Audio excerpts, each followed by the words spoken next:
Nous, ça nous a coûté entre 20 et 30 000 euros. S'il y a bien un truc que j'ai appris au décès de mon père il y a un peu moins de 2 ans, c'est que l'État se gave auprès de ceux qui n'y connaissent rien en succession, rien en optimisation fiscale. Je pense sincèrement que mon père faisait partie des Français moyens. Il avait sa maison, qui est sa résidence principale. Il n'avait pas d'autre patrimoine immobilier.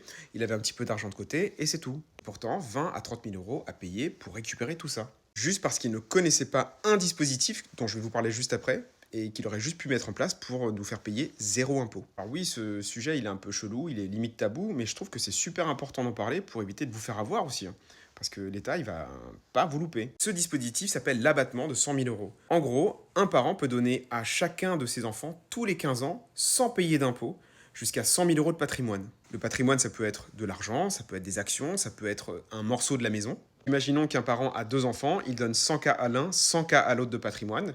15 ans plus tard, il donne encore 100 k à l'un, 100 k à l'autre. Et 15 ans plus tard encore, il fait la même chose. Le but du jeu, c'est de transmettre un maximum de patrimoine à ses enfants durant son vivant. Sans payer d'impôts, bien sûr, parce que les frais de succession sont calculés à partir de la valeur du patrimoine du défunt. Alors c'est un peu plus complexe que ça, mais j'ai voulu simplifier pour éviter de vous parler d'usufruit, de nue propriété et tout ça. Rien que ce dispositif peut faire économiser des dizaines de milliers d'euros à votre famille. Si cette thématique t'intéresse, abonne-toi parce que je vais faire d'autres vidéos sur le sujet.